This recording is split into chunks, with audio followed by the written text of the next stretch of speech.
सकाळी भाज्यांची खरेदी केलेली आहे. आज मी मस्त सकाळी गेलेली.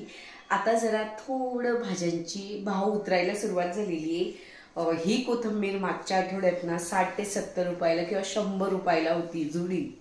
आणि कढीपत्ता ही 20 रुपयाला मिळत होता, आता 10 रुपयाला मिळालेला आहे. आणि कोथिंबीर ही गावराणी 20 रुपयाला. सिमला मिरचीचे मी तिघं प्रकार आणलेले होते. गाजर आणलेले होते पाव किलो, स्वीट कॉर्न आणलेले होते, लाल मिरच्याही आणलेल्या होत्या, पालक, शेपू, नंतर वाटाणे आणलेले होते आणि फ्लावरही आणलेला होता, कारण की ना मला पावभाजी बनवायची आहे म्हणून. मग लाल मिरच्या आणलेल्या आहेत आणि आता ना त्याचा छान असा ठेचा पण बनवायचा आहे. मी अगदी आतपावच मिरच्या घेतलेल्या, 30 रुपये पाव होते तर मी 15 रुपयाच्या घेतलेल्या. आणि बटाटे आणलेले आहेत पावभाजी बनवायची म्हणून. मग मी फ्लावर, वाटाणे, नंतर बटाटा, सिमला मिरची असं आणलेलं आहे. जितकं ना इतर गोष्टींची खरेदी केल्यावर आनंद होतो ना, तितकाच मला भाज्या खरेदी केल्यावरती आनंद होतो. कारण की फार फ्रेश मूड होतो. भाज्या खरेदी केल्यानंतर छान कलरफुल असं बाजारात बघायला मिळतं. आता जरा थोडा हिवाळा जसा वाढेल ना तसं थोडे भाज्यांचे भावही कमी होतील. मेथी तरीही महागच आहे, 30 ते 40 रुपये जुडी आहे. गवती चहा आणि कढीपत्त्यामुळे तर मी खूपच खुश झालेली आहे. लगेच मी भाज्या निवडूनही घेतल्या, कढीपत्ताही व्यवस्थित ठेवून दिला आणि आपलं गवती चहाही, कारण की या वस्तू जर बाहेर राहिल्या ना तर सुकतात अगदी, कढीपत्ता आणि गवती चहा, आणि मग ते तशी पूर्वीसारखी टेस्ट नाही लागत. नंतर भाज्या निवडून घेतल्या, फ्रीजच्या डिग्गीमध्ये अशा पद्धतीने ठेवून दिल्या आणि किचन ओटाना मी स्वच्छ केला. 8 ते 10 दिवसापासून ना सायना साचलेली आहे. आता तिचंही मी लगेच तूप बनवून घेते.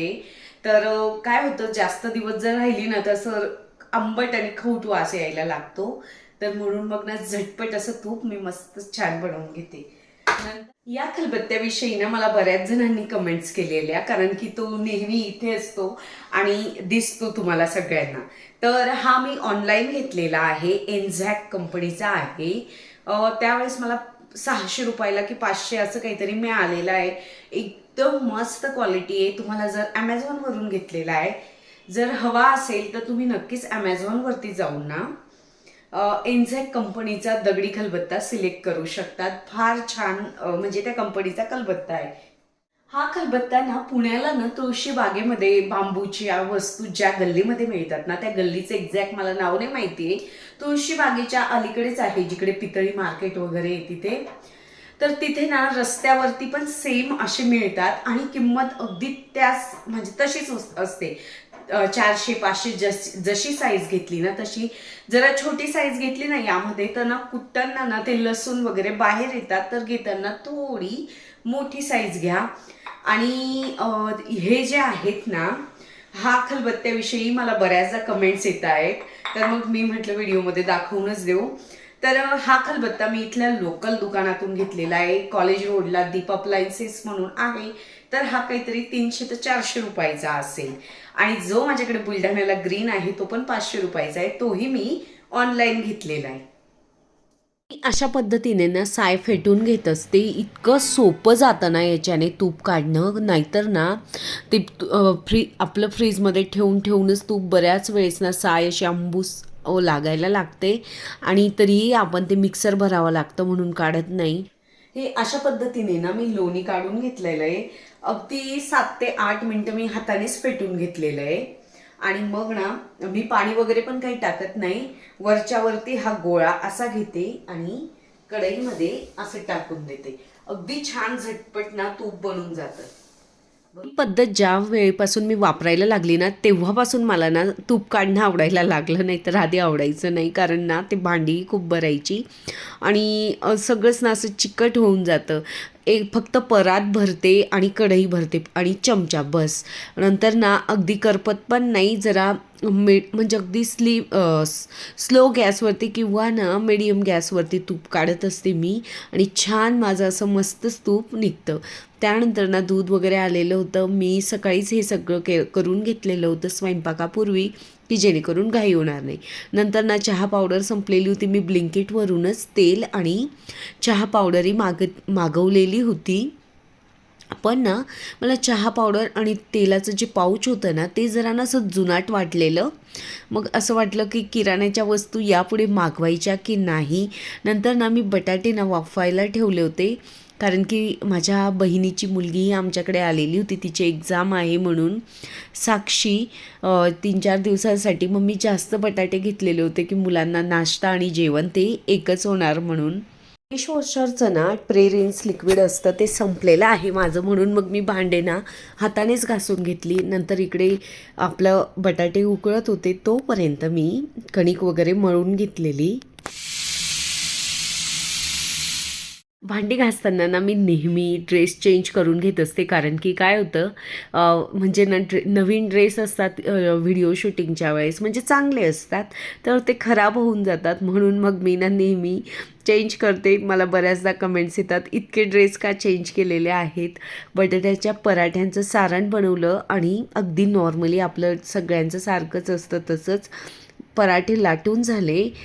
आणि मग ना एकदाचा स्वयंपाक झाला ना मग आपल्याला कसलंही किचनमधलं फक्त आवरायचं टेन्शन असतं. नाहीतर स्वयंपाक शिल्लक असला, घर आवरलं ना मग परत स्वयंपाक करायला ना इच्छा होत नाही. म्हणून मग मी आधी जेवण बनवून घेते आणि मग घर आवरायला घेते. बेडरूम आवरायचे होते, बऱ्याचदा बेड आधीही आवरते.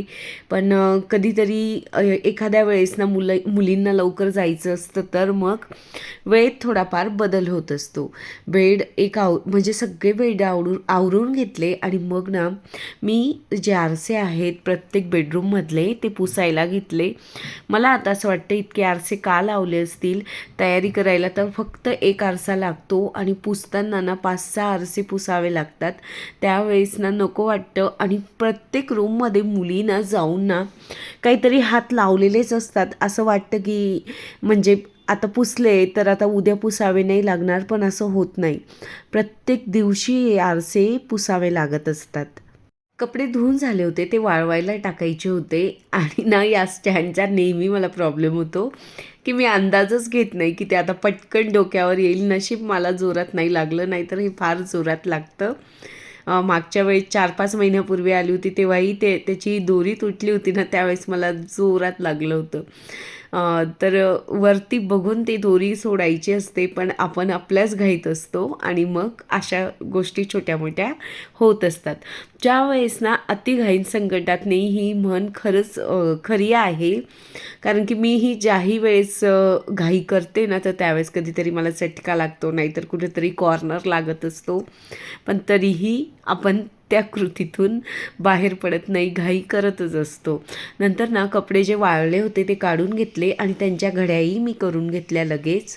या बेडरूमच्या आरशाला तर इतके डाग असतात, तर म्हणजे ना काल पुसला होता बरं, पण सकाळी दुपारी जेव्हा किंवा सकाळीच मी पुसायला घेते ना त्यावेळेस असं वाटतं की अरे किती महिन्यांपासून पुसला नाही आहे की काय. म्हणजे इतके डाग रात्रीमध्ये किंवा दिवसभरात कुठून येतात. आता मला ना लक्षच ठेवावं लागणार आहे की काय करतात मुली. काहीतरी तेल लावणं, कधीतरी आता थंडीचं क्रीम लावणं सुरू असतं त्यांचं. आणि मग ना ते म्हणजे त्यांना तितकं कळतच नसतं मुलांना. त्यांची बोटं उमटले की त्यांना आनंद होत असतो, पण आपली या सगळ्या गोष्टीतून किती दमछाक होते हे त्यांना कळत नाही. मी ना स्टीलच्या डब्यात साय काढून घेते. स्टीलच्या डब्यात ना लवकर साय पिवळी पडत नाही. मी हा अनुभव घेतलेला. मी मागेही एकदा शेअर केला होता तुमच्यासोबत. मी आधी काचेच्या डब्यांमध्ये काढायची किंवा काचेच्या बाऊलमध्ये, पण स्टीलच्या डब्यात ना तुम्ही एकदा नक्कीच काढून बघा, तुम्हाला हा फरक नक्कीच जाणवेल. तेलाचा डबा, मिठाची बरणी ना हे सगळं जरा खराब झालेलं होतं. बरणी तर पुसून घेतली मी. आणि हा पिठाचा माझा रोजचा पोळ्यांचा डबा आहे. पीठ त्याच्यात मी पोळ्यांना लावण्यासाठी ठेवत असते. टपरवेअरचा आहे, तर तोही मला स्वच्छ करून घ्यायचा होता. एक दिवसाआड मी तोही स्वच्छ करून घेते. ते सगळं खाली केलं, घासायला ठेवलं आणि डायनिंग टेबलही मी आवरून घेतला. संपूर्ण म्हणजे पुसून वगैरे घेतलं. आणि या चेअरला जे कवर आहेत ना तेही चेंज करून घ्यायचे होते, कारण तेही जरा डागाळलेले दिसत होते मला. मग ना मी तेही स्वच्छ करण्यासाठी म्हणजे धुण्यासाठी काढून घेतले आणि जे धुतलेले होते ते चेअरला लावून घेतले. नंतर ना कपडे धुवून झालेले होते काही, तर मी ते काढून घेतले आणि वाळवण्यासाठी ना मी नंतर तिकडे गॅलरीत जाऊन कपडे वाळवायला टाकून दिले. नंतर मी मूग आणि हरभरे ना पाण्यात टाकलेले होते रात्री, तर ते मुगाला मोड आणण्यासाठी अशा टोपलीत ना मी आता ठेवून देते किंवा पोळीच्या डब्यात ठेवते. अगदी मस्तच असे मोड येतात. नंतर ना बऱ्यापैकी छोटी मोठी कामं करून घेतली घरातली. घर संपूर्ण म्हणजे प्रत्येक बेडरूम आवरून घेतला आणि कानेकोपरे आवरले, झाडून घेतलं आणि त्यानंतर ना मी किचन ओटा आवरायला घेतला. किचन ओटा स्वच्छ करून घेतला आणि किचन ओटा स्वच्छ झाल्यानंतर मला ना गॅस शेगडीविषयीही विचारलेलं होतं. तर वेडियमची आहे ही गॅस शेगडी, काचेची आहे आणि मी बऱ्याच वर्षापासून वापरते. फार छान आहे. माझ्याकडे जी स्टीलची आहे ना ती सूर्याची आहे, पण तिच्यापेक्षा ही खूप हिची क्वालिटी बेस्ट आहे. तुपाचे भांडे घासले होते ना, म्हणून मी ना घासण्या थोड्याफार चिकट होतात आणि त्यांना ना तुपाचा म्हणजे वास येतो, म्हणून मी ना किटलीमध्ये गरम पाणी करण्यासाठी ठेवलेलं होतं की जेणेकरून ते गरम पाणी टाकलं तर अगदी मस्तच घासण्या पण छान चकचकीत होतात आणि त्यांना जो बारीक सारीक कचरा लागलेला असतो ना भांड्यांचा तर तो निघून जातो. म्हणून मग मी कडकडीत असं गरम पाणी करून घेतलेलं, आधी एकदा टाकलेलं होतं, परत दुसऱ्यांदा मी त्यावरती टाकणार होती. नंतर ना मला किचनचा ना आता थोडा लुक चेंज करायचा होता, कारण की अगदी म्हणजे वेगळं किचन बघण्याची सवय आहे यापूर्वी. म्हणून मग ना मी जे किचनच्या त्या विंडो साईडला आणि किचन चिमणीवरती ना जे मी छोटी भातुकलीमधली भांडी ठेवायची ना तर ती काढून घेतली. भातुकलीमधले म्हणजे माझ्याकडे ना पितळी भांडे आहेत. ते तुम्ही पूर्वीचे ज्यांनी व्हिडिओ बघितलेले असतील या घरातले त्यांना माहिती असेल आणि मी ते कसे ऑर्गनाइज करायचे तेही तुम्हाला माहिती असेल. तर आज मी परत पूर्वरत करण्याचा प्रयत्न करते, किचनचा थोडा लुक बदलवण्याचा प्रयत्न करते आणि ते तुमच्यासोबत मी शेअर करत आहे.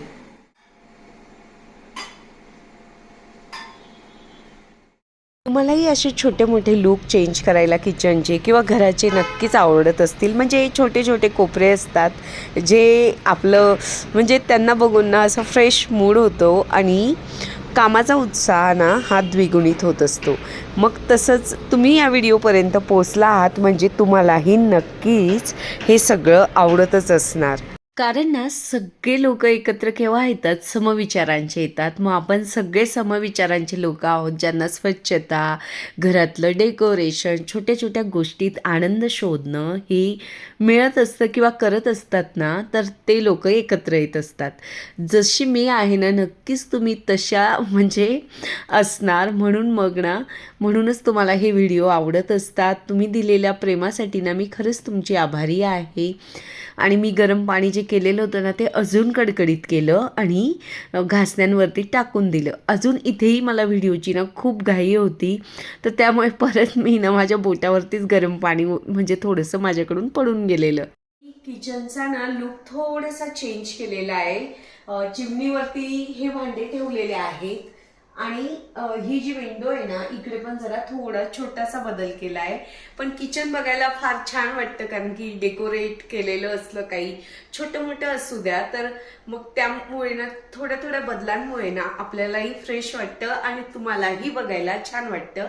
तर आज मी हा बदल केलेला. वॉशिंग मशीनना ड्रम क्लीनर असं सारखं 2 दिवसापासून सांगत होतं की ड्रम क्लीन करा त्याचा. तर ना मग मी विचार करत होती की युटिलिटी आणि ते सोबतच स्वच्छ करू. मग तसंच ना मी अगदी वरती युटिलिटीची आणि डिशवॉशरची नंतर आपलं वॉशिंग मशीनची ना स्वच्छता करून घ्यायचं ठरवलेलं. हा सगळं सामान ना किचन सिंकच्या खालच्या कपाटात होता.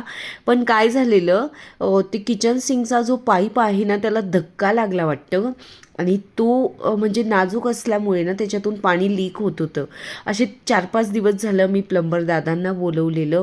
त्यांनी बऱ्यापैकी त्याचे म्हणजे एमसील वगैरे लावलेलं आणि त्यांनी सांगितलं की तिथे सामान ठेवू नका की जेणेकरून धक्का लागेल. कदाचित हे लिक्विड जे मी मोठे होते ना तेच ठेवलेले होते आणि ते लिक्विड पडलं असेल जोरामध्ये कदाचित, मुली ज्यावेळेस डस्टबिन बॅग काढायला जातात ना त्यावेळेस. म्हणून मग ना त्याला तडा गेलेला होता की काय गेलेलं होतं काय माहिती. मग त्यामुळे ना बऱ्यापैकी जवळपास 600 रुपये पण खर्च आलेला. मग मी तिथला सगळा सामान ना उचलून घेतला आणि इकडे युटिलिटीमध्ये आहे कपाट, तर तिथे ठेवलेला बाकीचा, आणि बाकीचा वरती जे काचेचं आहे तर ते. ड्रम क्लीनर हा ऑप्शन इको ड्रम क्लीन असं वॉशिंग मशीन सांगतं की ज्यावेळेस ना जो पाईप असतो ज्याच्यातून पाणी जातं कपडे धुण्याचं ते म्हणजे तो अस्वच्छ झालेला असतो, त्यावेळेस हे फंक्शनचा लाईट लागत असतो. तुम्ही सगळेजणी ड्रम क्लीन करत असणार आणि जर नसणार करत तर नक्कीच करा. नाहीतर ना तो ड्रम क्लीन नाही केला ना तर वॉशिंग मशीनमधून एक खूप असा वास येतो. म्हणजे ज्यावेळेस उघडवलं ना कधी कधी तर कपड्यांनाही तसा वास येतो. म्हणून वॉशिंग मशीन पण आतून किंवा बाहेरून स्वच्छ करून घेणं खूप गरजेचं आहे. याचं ना अशा टॅबलेट्स पण मिळतात स्वच्छ करण्यासाठी, किंवा कंपनीचं ना लिक्विड पण मिळत असतं. माझ्याकडे LGचं एक पाऊच आहे, 2 पाऊच मी यांच्याकडूनच घेतले होते, जे आपले दुरुस्त करायला येतात ना मशीन वगैरे त्यांच्याकडून. आणि स्वस्तामध्ये जर ना दुकानामध्ये मिळत असतात, मी वड्या पण तशा घेतलेल्या आहे, तर त्या तुमच्यासोबत नक्कीच मी शेअर करते. बरीच धूळ बाहेरून आणि आतून पण होती, आणि कपड्यांचं जे पाणी जातं ना त्याचा मळही लागलेला होता ज्या रबर गास्केट पण स्वच्छ करणं खूप गरजेचं असतं. नाहीतर ती इतकी चिकट होते की चेंज करावी लागते, आणि चेंज केल्यावरती ना खूप खर्चही लागतो, जवळपास 2-3 हजार रुपये लागतो त्याला. तर हे माझ्याकडे टॅबलेट्स आहेत ना त्या काहीतरी 70-80 रुपयाच्याच आहेत, आणि मी त्या निलेश सुपर मार्केटमधून घेतलेल्या आहेत. तुम्ही म्हणाल सारखं काय त्या दुकानाचं नाव घेत असते, कारण की तिथे सगळं मिळून जातं, म्हणून मला ते दुकान खूप आवडतं. ही टॅबलेट ना जवळपास 1 वर्षाच्या आधीच्या घेतलेल्या आहेत, मग त्यामुळे ना त्यांचा ना जरा चुरा झालेला. नाहीतर ना अगदी टॅबलेट जशी असते ना तसंच ही टॅबलेट असते, म्हणजे चौकोनी. तर ते वॉशिंग मशीन अगदी स्वच्छ मस्त करून टाकतं. 1 तास 59 मिनटं हे चाललेलं. गरम पण होतं मशीन, कारण की बरेच जण करत असतील ड्रम क्लीन केल्यानंतर ना मशीन अगदी चकचकीत होतं, अगदी नव्यासारखं होतं, आणि रबर गास्केट पण अगदी स्वच्छ होते. तर तुम्ही बघू शकता ही रबर गास्केट पण मस्तच झालेली आहे. आता आपण परत भेटूया नवीन व्हिडिओसोबत आणि नवीन काहीतरी घेऊन.